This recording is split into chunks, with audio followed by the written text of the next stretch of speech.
Hello friends, कैसे हैं आप सब लोग। आई होप आप सब लोग बिल्कुल ठीक होंगे और सीटेट एग्ज़ाम की तैयारी कर रहे होंगे बहुत अच्छे से।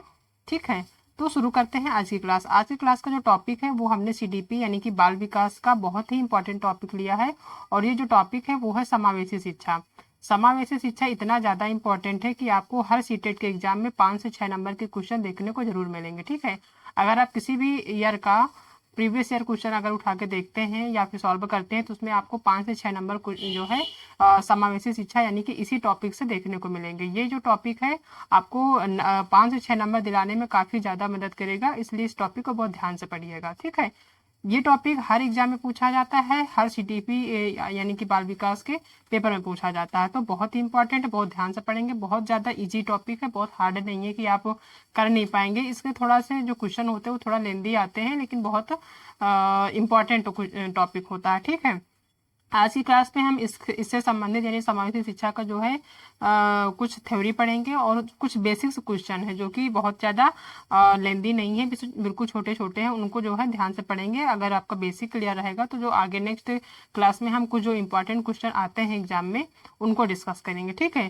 तो आप आज के जो क्लास है उसमें आपको कुछ हद तक आपको जो है हेल्प मिलेगी नेक्स्ट एग्जाम के लिए, यानी कि सीटेट का जो एग्जाम आने वाला है। 3 से 4 क्वेश्चन आपके इसी टॉपिक से कंफर्म हो जाएंगे। ठीक है, तो देखते हैं कि समावेशी शिक्षा है क्या। ठीक है, समावेशी शिक्षा जो है, समावेशी शिक्षा से तात्पर्य उस शिक्षा प्रणाली से है, जो समावेशी शिक्षा होती है उसका मतलब उस शिक्षा प्रणाली से है जिसमें एक सामान्य छात्र एक दिव्यांग छात्र के साथ विद्यालय में शिक्षा ग्रहण करता है।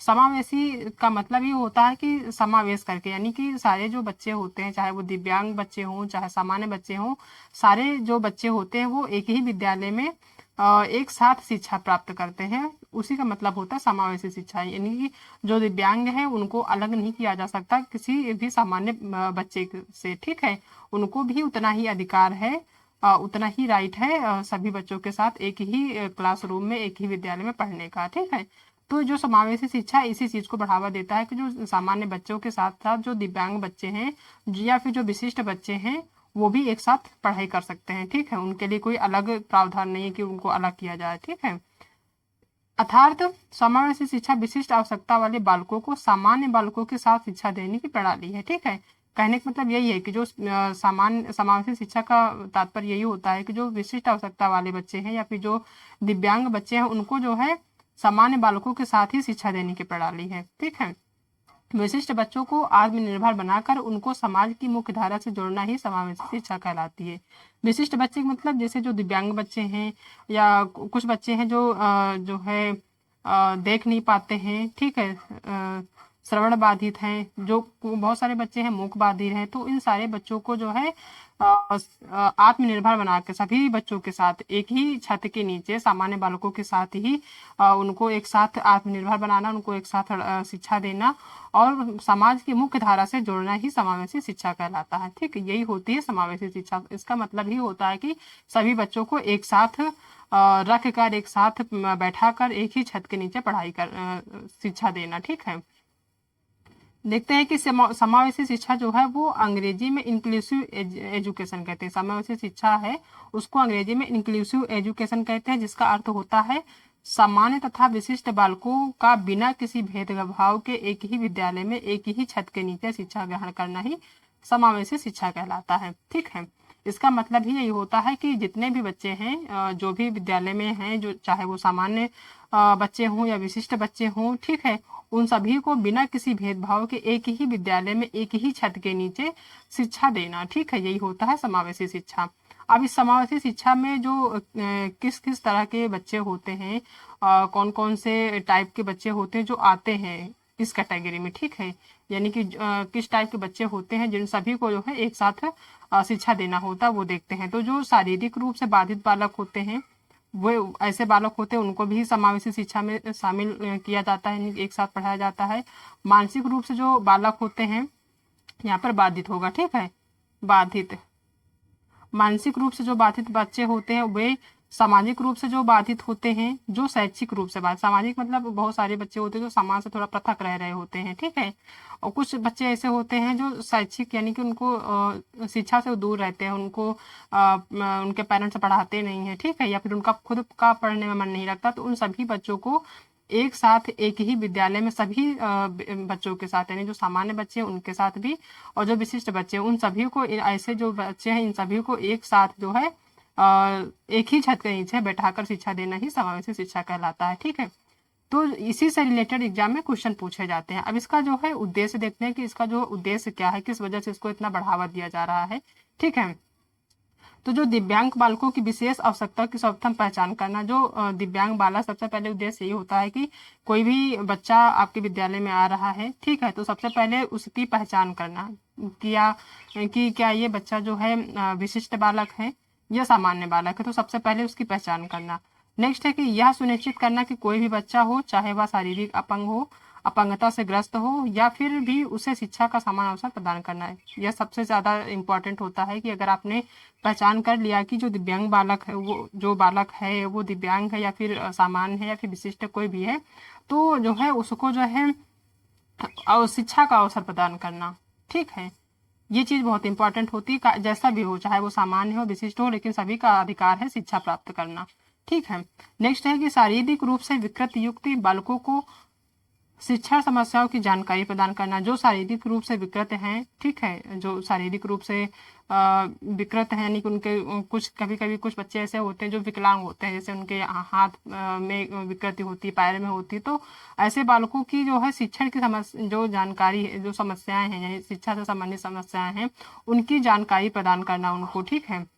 नेक्स्ट है कि बालकों को असमर्थताओं का पता लगाकर उनको दूर करने का प्रयास करना। जो भी बालक हैं आपके विद्यालय में या आपके क्लास में, चाहे वो विशिष्ट बालक हो या फिर सामान्य बालक हो, उनकी जो असमर्थताएं हैं, उनकी जो प्रॉब्लम्स हैं, उनकी समस्याओं को जो है दूर करने का प्रयास करना। सबसे पहले उनको पता लगाना कि उनकी क्या समस्याएं हैं, उसके बाद उनको दूर करने का प्रयास करना, ठीक है। ये जो है उद्देश्य है। नेक्स्ट आता है कि बच्चों में आत्मनिर्भरता की भावना को विकसित करना। जो बच्चे हैं, चाहे वो सामान्य बच्चे हों या विशिष्ट बच्चे हों, उनको आत्मनिर्भर की जो भावना है उनके अंदर विकसित करना, ठीक है। उनको सेल्फ कॉन्फिडेंस देना कि वो ऐसा कर सकते हैं, वो पढ़ाई कर सकते हैं, चाहे वो दिव्यांग हो या फिर सामान्य बच्चे हों, चाहे वो आर्थिक रूप से पिछड़े हुए हों, कहीं किसी भी तरीके के बच्चे हों, उनको जो है कॉन्फिडेंस देना कि वो जो है ये काम कर सकते हैं, पढ़ाई कर सकते हैं, शिक्षा ग्रहण कर सकते हैं, ठीक है। नेक्स्ट है कि विशिष्ट बच्चों को आत्मनिर्भर बनाकर उनको समाज की मुख्य धारा से जोड़ना। जो विशिष्ट बच्चे हैं, सामान्य बच्चे तो कर ही लेते हैं, लेकिन जो विशिष्ट बच्चे हैं, जो आर्थिक रूप से दिव्यांग या शारीरिक रूप से या मानसिक रूप से, उनको जो है आत्मनिर्भर बनाना, ठीक है, और समाज की मुख्य धारा से जोड़ना, ये बहुत इंपॉर्टेंट है, ठीक है। नेक्स्ट है कि समाज में दिव्यांगता संबंधी फैली कुरीतियों को दूर करना। समाज में हम सभी को पता है कि हमारे समाज में जो दिव्यांगता से रिलेटेड कोई किसी का बच्चा अगर दिव्यांग है तो उसमें बहुत तरह तरह की बातें उठती हैं और बहुत सारी कुरीतियां चलती हैं, तो उनको जो है दूर करना। जो समाज में फैली कुरीतियां हैं कि इनका ऐसा बच्चा है, ऐसा नहीं कर सकता, ये तो कुछ कर ही नहीं सकता, उन सभी कुरीतियों को दूर करना, ठीक है। ये जो है इसका उद्देश्य होता है, ठीक है।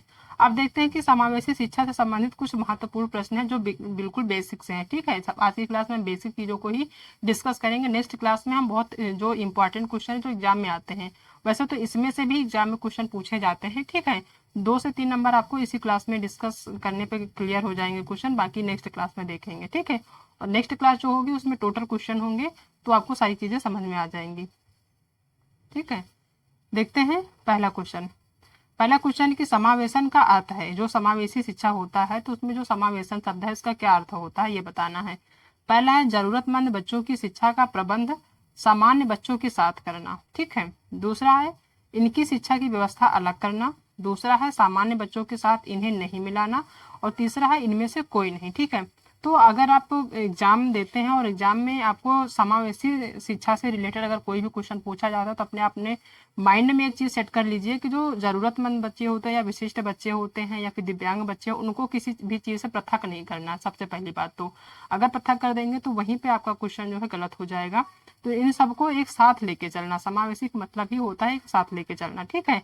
तो ऑप्शन में ही आपको देख के समझ में आ जाएगा कि कौन सा ऑप्शन सही है। अगर वहाँ पे अगर विशिष्ट बच्चे से पॉजिटिव चीज़ें निकल के आती है तो वो ऑप्शन हमेशा सही होगा, और निगेटिव चीज़ें होती है तो वो गलत होगा। ठीक है, यही देख लेते हैं कि इसमें दिया हुआ है कि जरूरतमंद बच्चों की शिक्षा का प्रबंध सामान्य बच्चों के साथ करना। ये ऑप्शन आपको 100% आपको समझ में आ रहा होगा कि ये सही है। ठीक है, और दूसरा है कि इनकी शिक्षा का व्यवस्था अलग करना। अलग इनकी शिक्षा की व्यवस्था को अलग कर ही नहीं सकते हैं। ठीक है, तो ये ऑप्शन देख के ही आपको लगता है कि गलत है। तीसरा है कि सामान्य बच्चों के साथ इन्हें नहीं मिलाना, ये भी गलत है। इसको ऐसा इसमें है ही, ऐसा नियम ही नहीं बना कि सामान्य बच्चों के साथ हम जो दिव्यांग बच्चे हैं उनको एक साथ नहीं पढ़ा सकते या मिला नहीं सकते। ठीक है, तो ये ऑप्शन भी गलत होगा। फोर्थ ऑप्शन तो गलत ही है। तो पहला ऑप्शन ही सही होगा इसमें कि जो सामान्य बच्चे हैं या फिर जो विशिष्ट बच्चे हैं उनको एक साथ करना, इसका जो है अर्थ होता है या उद्देश्य होता है समावेशी का। ठीक है, तो पहला ऑप्शन सही होगा।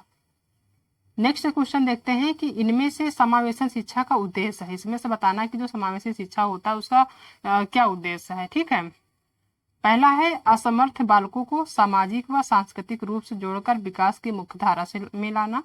दूसरा है बालकों में जागरूकता एवं उत्सुकता का विकास करना। ठीक है, तीसरा है बालकों को आत्मनिर्भर बनाना, और चौथा है उपयुक्त सभी। तो जैसा कि आपने ऑप्शन में देखा होगा कि जो तीनों ऑप्शन है आपको पॉजिटिव समझ में आ रहे होंगे। इसमें दिया हुआ पहला में कि असमर्थ बालकों को सामाजिक व सांस्कृतिक रूप में जोड़कर विकास की मुख्य धारा में लाना। ठीक है, ये तो पॉजिटिव है ही है भाई। जो असमर्थ बालक हैं, जो विशिष्ट बालक हैं, दिव्यांग बालक हैं, उनको जो है समाज के समाज में उनको समाज से जोड़कर जो है मुख्य धारा में लाना ही इसका उद्देश्य होता है। तो पहला तो सही है। दूसरा है बालकों में जागरूकता एवं उत्सुकता का विकास करना। जो भी विशिष्ट बच्चे हैं उनको में जो है जागरूकता लाना और उनकी उत्सुकता का विकास करना, ये भी पॉजिटिव है। और थर्ड है कि बालकों को आत्मनिर्भर बनाना, बच्चों को ऐसी शिक्षा देना कि वो आत्मनिर्भर बने। ठीक है, तो ये भी सही है। इसका जो फोर्थ ऑप्शन उपरोक्त सभी, यही ऑप्शन सही होगा। ठीक है, नेक्स्ट क्वेश्चन देखते हैं कि समावेशी शिक्षा की शुरुआत सर्वप्रथम किस देश में हुआ था। इससे भी संबंधित एग्जाम में क्वेश्चन पूछे जा सकते हैं कि जो इसका शुरुआत हुआ था या फिर इसका जो इसको बढ़ावा किस देश ने दिया था सबसे पहले। तो ये जो है पूछा गया है यहाँ पे। पहला है अमेरिका में, दूसरा है यूरोप में, तीसरा है भारत में, और चौथा है चीन में। तो जो समावेशी शिक्षा है उसकी जो शुरुआत सबसे पहले हुई थी यूरोप में। ठीक है, इसका सेकेंड ऑप्शन सही होगा, यूरोप में हुई थी। तो इस चीज़ को ध्यान रखिएगा कि समावेशी शिक्षा को सबसे पहले बढ़ावा जो मिला था वो यूरोप से मिला था। ठीक है, तो बी ऑप्शन सही होगा। नेक्स्ट क्वेश्चन देखते हैं कि बच्चों के लिए निःशुल्क एवं अनिवार्य शिक्षा का अधिकार अधिनियम 2009 किस आयु के बच्चों के लिए लागू है। जो बच्चों के लिए सबसे ज़्यादा इम्पोर्टेंट है और ये एग्जाम में पूछा जाता है कि बच्चों के लिए निःशुल्क, यानी कि आप सभी को पता है कि जो इस टाइम की 1 से 8 तक की जो शिक्षा है वो निःशुल्क एवं अनिवार्य है। ठीक है, और ये जो अधिनियम 2009 के तहत लागू की गई है, और इसमें क्या है कि किस आयु के बच्चों के लिए लागू, मतलब किस एज के बच्चों के लिए लागू है कि इस एज के बच्चे, इस एज तक के बच्चे जो है निःशुल्क शिक्षा ले सकते हैं। ठीक है, तो इसमें देखते हैं कौन सा ऑप्शन सही है। पहला है 6 से 14 वर्ष, दूसरा है 7 से 13 वर्ष, तीसरा है कि 5 से 11 वर्ष, और चौथा ऑप्शन है 6 से 12 वर्ष। तो जो निःशुल्क और अनिवार्य शिक्षा है वो 6 से 14 वर्ष के बच्चों के लिए है। ठीक है, जो 6 से 14 वर्ष के बच्चे हैं वो जो है उनके लिए ये प्रावधान है कि वो निःशुल्क शिक्षा ले सकते हैं और अनिवार्य रूप से ले सकते हैं। ऐसा भी कोई बच्चा ना हो जो कि पढ़ाई ना कर रहा हो, उसको कंपलसरी है कि वो पढ़ाई करे ही करे और निःशुल्क। ठीक है, तो उसका पहला ऑप्शन ही सही होगा। नेक्स्ट क्वेश्चन है कि सभी के लिए विद्यालयों में सभी की शिक्षा। सभी के लिए यानी कि जो विशिष्ट बच्चे हैं उनके लिए भी, जो दिव्यांग हैं उनके लिए भी, या फिर जो सामान्य हैं उन सभी के लिए विद्यालयों में सभी की शिक्षा, यानी सभी के लिए विद्यालयों में सभी की शिक्षा।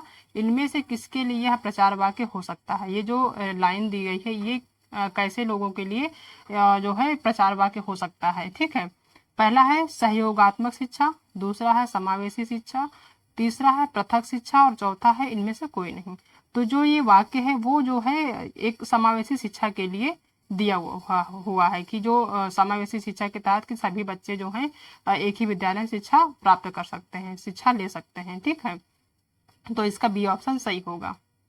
नेक्स्ट क्वेश्चन देखते हैं कि सुविधाहीन और वंचित समूहों के शिक्षार्थियों को संबोधित करने के लिए एक शिक्षक को क्या करना चाहिए। जो सुविधाहीन है यानी कि जो जिनको सुविधा किसी भी चीज़ की नहीं है, उनको सुविधा नहीं मिल पा रही है, जो वंचित हैं, ठीक है, शिक्षा के लिए वंचित है या फिर अन्य चीज़ों के लिए जो वंचित हैं, उन समूह के बच्चों के लिए जो शिक्षार्थी हैं यानी जो टीचर है वो संबोधित करने के लिए उनको क्या करना चाहिए। ठीक है, जो सुविधाहीन और वंचित समूह के शिक्षार्थियों को संबोधित करने के लिए एक शिक्षक को क्या करना चाहिए। ठीक है, पहला ऑप्शन देखते हैं कि छात्रों की कमजोरी को सबके सामने उजागर करना चाहिए। दूसरा है इन छात्रों को अलग संकाय में पढ़ाना चाहिए या पढ़ना चाहिए। तीसरा है सभी छात्रों में अपनेपन की भावना को बढ़ावा देना चाहिए।